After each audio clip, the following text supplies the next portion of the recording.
One of the major signs of the end times will be deception.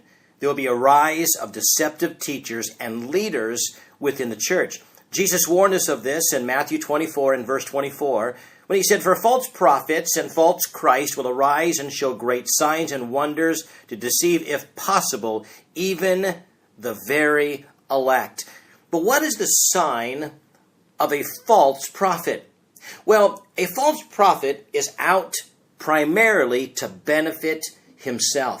You see, a true prophet is out to benefit others and to glorify the Lord. The false prophet is all about himself. He's out to benefit his life and primarily his bank account.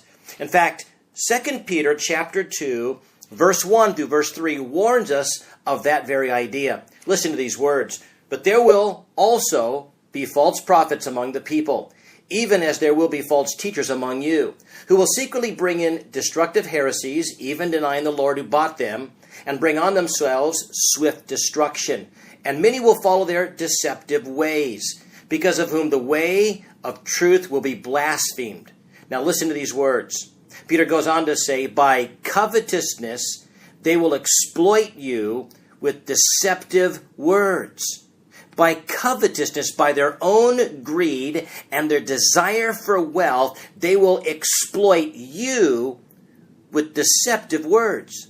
You see, the primary mark of a false teacher is greed.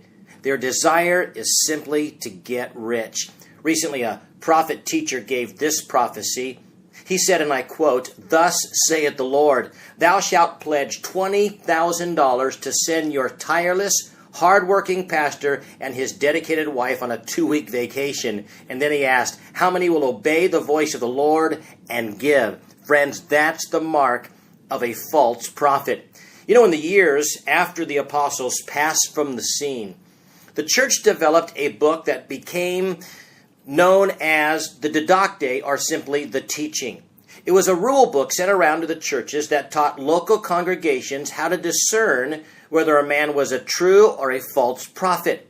And it gave several marks of a false prophet. Mark number 1, it said, if a man seeks to take an offering for himself, then he's to be classified as a false prophet. Number 2, it said, if he ordered them to prepare a meal for the poor, but then he ate it himself, he was to be considered a false prophet. And friends, those were 2 marks of a false prophet according to the early church. In other words, that a person who claims to be a prophet, claims to be a teacher of the word, if he uses the church of Jesus Christ to enrich himself, he's to be classified as a false prophet. Friends, let's be warned. May the Spirit of God take the word of God and change us with it today.